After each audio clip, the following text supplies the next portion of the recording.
नमस्कार। प्रतिदिन अखबार संपादकीय ऑडियो में आपका स्वागत है। महिला सशक्तिकरण को समर्पित सरकार स्मृति ईरानी। समरसता का सवाल जनसत्ता। सिमटता चांद हिंदुस्तान। शहरों में जीवन बेहतर बनाने के लिए अच्छा समाज।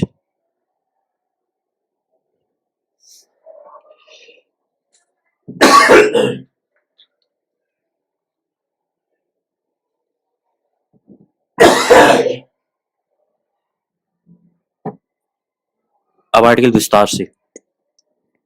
महिला सशक्तिकरण को समर्पित सरकार दैनिक जागरण। स्मृति ईरानी लेखक केंद्रीय महिला एवं बाल विकास कल्याण मंत्री एवं अल्पसंख्यक कार्य मंत्री हैं। प्रधानमंत्री नरेंद्र मोदी के नेतृत्व में आज एक समावेशी राष्ट्र का निर्माण हो रहा है, जिसमें लैंगिक समानता को महत्व दिया जा रहा है। महिलाओं की आवश्यकताओं की पूर्ति के लिए प्रभावी नीतियां अपनाकर भारत की विकास गाथा में एक नया आयाम जोड़ा जा रहा है। पूर्व में लैंगिक समानता के मोर्चे पर निराशा की स्थिति थी, लेकिन आज उसकी जगह लोकतांत्रिक नीतियों और उनके सफल कार्यान्वयन ने ले ली है। आज शासन प्रशासन के ढांचे में महिलाओं की भागीदारी बढ़ी। राष्ट्रपति द्रौपदी मुर्मू और उनका कार्यालय कठिनाई से अर्जित इस संप्रभुता का प्रतीक है। उनकी आदिवासी पहचान राष्ट्रपति के पद को और भी गौरवशाली बनाती है। अंतरिम बजट में उनकी अध्यक्षता एक अत्यंत गौरवपूर्ण क्षण रहा। एक ऐतिहासिक क्षण 75वें गणतंत्र दिवस के साथ मेल खाता है, जो समानता और न्याय के सिद्धांतों को मूर्त रूप देता है। 75 वर्षों के बाद भाजपा सरकार में महिलाओं को जल, थल, नभ और अंतरिक्ष सहित सभी क्षेत्रों के महत्वपूर्ण पदों पर आसीन होते देखा जा रहा है। 21वीं सदी महिलाओं के जीवन को बेहतर बनाने के लिए किए गए विकासशील सुधारों का पड़ाव है। महिलाओं के जीवन में भाजपा सरकार में अभूतपूर्व सुधार हुए हैं, जैसे 11 करोड़ से अधिक शौचालयों का निर्माण, 30.64 करोड़ मुद्रा लोन के वितरण और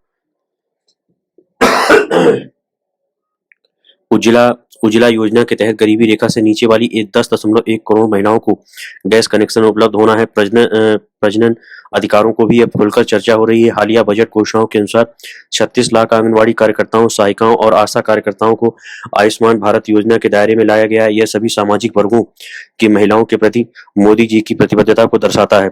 यह दृष्टिकोण भारतीय महिलाओं की व्यावसायिक क्षमता का उपयोग करके 3 करोड़ महिलाओं को उद्यमी बनाने पर केंद्रित है। इन उद्यमियों को लखपति दीदी के रूप में जाना जाएगा। इन महिलाओं के प्रति वर्ष 1 लाख रुपए या उससे अधिक की आय अर्जित करने की उम्मीद है। कृषि क्षेत्र में महिलाओं की भूमिका को बदलने के लिए ड्रोन दीदी योजना से कृषि के तौर तरीके आधुनिक होंगे और पैदावार भी बढ़ेगी। महिलाओं के लिए ऐसी पहल 2014 में मोदी जी के प्रधानमंत्री बनने और प्रधान सेवक के तौर पर देश की सेवा पर जोर देने से हुई थी। महिलाओं के लिए विधायिका में 33% सीटें आरक्षित करना और अनुच्छेद 370 को समाप्त करना क्रमशः महिलाओं के समान भागीदारी को बढ़ावा देने और संपूर्ण राष्ट्र को एकजुट बनाने की ओर प्रतिबद्धता का प्रतीक है।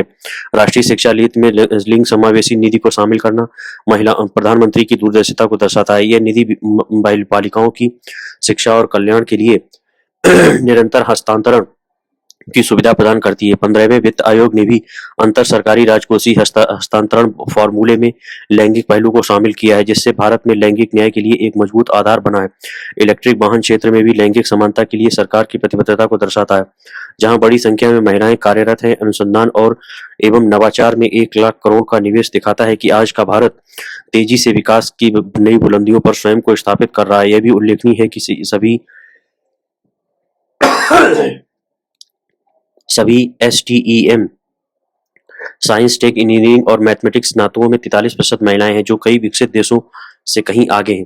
भारत सरकार ने 2024-2025 के बजट में महिलाओं के विकास और कल्याण पर खर्च को पिछले साल के मुकाबले 38.7% बढ़ा दिया है। जेंडर बजट स्टेटमेंट के अनुसार 2024-25 में 43 मंत्रालयों, विभागों, केंद्र शासित प्रदेशों को 2023-24 की तुलना में आवंटन 38.6% अधिक बढ़ा है। यह मजबूत प्रतिबद्धता लैंगिक कार्यों के प्रति एक रणनीतिक और समावेशी दृष्टिकोण को रेखांकित करती है। इसके परिणाम स्वरूप कुल केंद्रीय बजट में लैंगिक बजट का हिस्सा 5% से बढ़ाकर 6.5% हो गया है। यह प्रतिबद्धता केवल घरेलू क्षेत्रों तक ही सीमित नहीं है, बल्कि इसे G20 अध्यक्षता के दौरान नई दिल्ली घोषणा जैसी नीतियों के माध्यम से अंतर्राष्ट्रीय स्तर पर भी आगे बढ़ाया गया है। कोविड काल की विषम परिस्थितियों के दौरान जिस समय शीर्ष पश्चिमी अर्थव्यवस्थाएं चरमरा गई थी, तब भी भारतीय अर्थव्यवस्था मजबूत बनी रही। G20 का नई दिल्ली घोषणा पत्र आर्थिक और सामाजिक सशक्तिकरण, लैंगिक डिजिटल विभाजन को पाटने, लैंगिक समावेशी जलवायु कार्रवाई को बढ़ावा देने और महिलाओं की खाद्य सुरक्षा सुनिश्चित करने पर केंद्रित है। यह वैश्विक लैंगिक समानता के लिए भारत के समर्पण का प्रमाण है।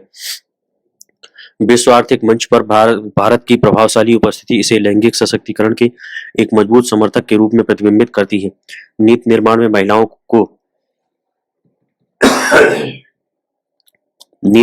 महिलाओं को परंपरागत रूप से सूक्ष्म आर्थिक दृष्टिकोण से देखा जाता था, लेकिन प्रधानमंत्री के दूरदर्शी दृष्टिकोण ने इस दिशा में व्यापक आर्थिक प्रभाव डाला है। स्वास्थ्य, शिक्षा और राजनीतिक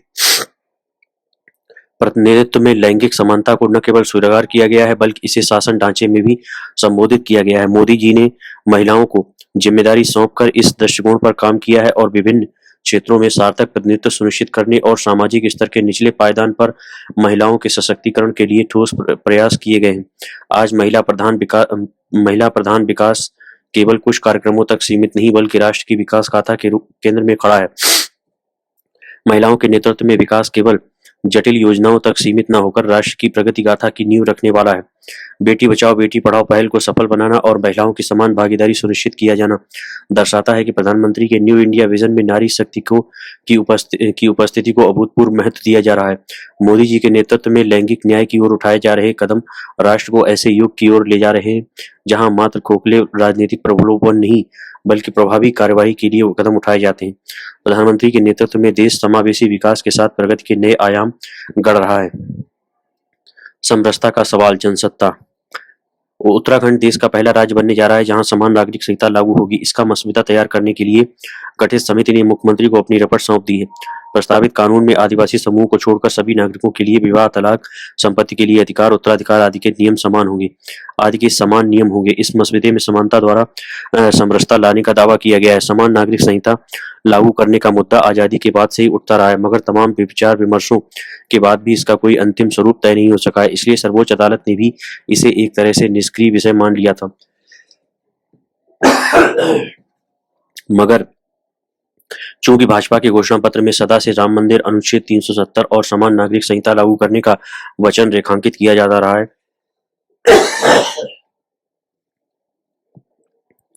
वह इसे लेकर मंथन करती रही है। उत्तराखंड में भी विधानसभा चुनाव में इसे लागू करने का वादा किया गया था। सरकार बनने के बाद मंत्रिमंडल की पहली बैठक में ही इसके लिए सर्वोच्च न्यायालय के एक सेवानिवृत्त न्यायाधीश के नेतृत्व में 5 सदस्यों की मसौदा समिति गठित कर दी गई थी। समिति ने विभिन्न वर्गों से बातचीत और जनमत सर्वेक्षण के आधार पर बहुविवाह, तलाक, उत्तराधिकार आदि से जुड़े मामलों पर अपनी राय कायम की थी। हालांकि 3 तलाक को कानूनी रूप से अपराध की श्रेणी में केंद्र सरकार पहले ही डाल चुकी है, इसलिए इसे लेकर बहुत विवाद नहीं है। मुस्लिम पर्सनल कानून के तहत बहुविवाह और उत्तराधिकार को लेकर मुस्लिम समाज में भी बहुत जिद नहीं नजर आती है। मुस्लिम समाज का एक बड़ा धड़ा तो उत्तराधिकार संबंधी उन्हीं नियमों का पालन करता है जिन्हें हिंदू मानते आए हैं। फिर मुस्लिम समाज अब पढ़ लिख कर विवाह और तलाक संबंधी पुरानी मान्यताओं से काफी बाहर निकल चुका है। वह खुद बहुविवाह के पक्ष में कम देखा जाने लगा है। इसलिए उत्तराखंड सरकार को इन मामलों में शायद ही कोई चुनौती मिले। उसने जनसंख्या नियंत्रण को लेकर किसी प्रकार का कानून बनाने से परहेज किया है और उसका निर्णय केंद्र के पाले में डाल दिया है। मगर समान नागरिक संहिता का लागू करना इतना आसान मामला शायद ही हो पाए, क्योंकि उत्तराधिकार और संपत्ति के बंटवारे को लेकर हिंदू समाज के भीतर ही अलग अलग समुदायों में अलग अलग नियम और परंपराएं हैं। हालांकि पिता की संपत्ति में पुत्री के समान अधिकार का कानून बहुत पहले बन गया था, उससे उत्तराधिकार का मसला भी काफी हद तक सुलझ गया था। मगर अनेक समुदायों में इसका निर्धारण उनमें प्रचलित रीति रिवाजों के अनुसार होता है। खासकर दत्तक अधिनियम को लेकर हिंदू और मुस्लिम समुदाय में अंतर है। इसी तरह अनेक समुदायों में लेकर इसे भेद है। पूर्वोत्तर के ईसाई बहुल राज्यों में व्यक्तिगत कानून भिन्न है। अलग अलग राज्यों में वहां की आबादी के हिसाब से व्यक्तिगत कानून लागू है। हालांकि माना जा रहा है कि अगर उत्तराखंड में समान नागरिक संहिता सफलतापूर्वक लागू हो गई तो वह दूसरे राज्यों के लिए नजीर बन सकती है। मगर चूंकि यह समवर्ती सूची का मामला है, केंद्र सरकार के सामने व्यक्तिगत कानूनों में समानता लाकर समाज को समरसता लाने की चुनौतियां बनी रहेंगी। सिमटता चांद, हिंदुस्तान। दुनिया में अंतरिक्ष विज्ञान के सर्वोच्च अमेरिकी संस्थान नासा के वैज्ञानिक चिंतित हैं कि चांद सिकुड़ रहा है और इससे आने वाले चंद अभियानों में परेशानी आ सकती है। द प्लेनेटरी साइंस जर्नल में प्रकाशित एक शोध पत्र में शिकायतकर्ताओं ने बताया है कि चंद्रमा के दक्षिणी ध्रुव क्षेत्र ने सिकुड़ते चंद्रमा के प्रभावों का अनुभव किया है। हालांकि वैज्ञानिक इस बात को विगत दशक से जानते हैं कि चांद सिमट रहा है। साल 2019 में ही नासा ने बता दिया था कि आंतरिक शीतलन की वजह से पिछले लाखों वर्षों में चंद्रमा लगभग 150 फीट जगह खो चुका है। नासा ने फिर बताया है कि चंद्रमा पृथ्वी की तरह ही भूकंपों, जिन्हें भूनक्वेक के रूप में जाना जाता है और दोषों का अनुभव करता है, क्योंकि इसका आंतरिक भाग धीरे-धीरे ठंडा होते-होते सिकुड़ता जा रहा है। चाँद के उस दक्षिणी ध्रुव पर सिकुड़न को महसूस किया गया जिसके प्रति वैज्ञानिकों में सर्वाधिक आकर्षण है। चंद्रमा पर स्थायी केंद्र या चौकियों के स्थान और वहाँ स्थिरता की योजना बनाते समय समस्या आ रही है। चंद्रमा के संकुचन से वैज्ञानिकों को सुनिश्चित आकलन में दिक्कत आ रही है। चाँद पर इंसान के उतरे हुए 50 साल से भी ज़्यादा समय बीत चुका है और नासा अपने आर्टेमिस अभियान के तहत चाँद पर फिर इंसानों को भेजने की योजना पर काम कर रहा है। वह इंसानों को इस बार चाँद के ऐसे क्षेत्र में उतारने की योजना पर काम कर रहा है जहाँ उपयोगी शोध की ज़्यादा गुंजाइश है और ठीक ऐसी ही संभावित जगह पर संकुचन की समस्या चिंता बढ़ा रही है। संभव है कि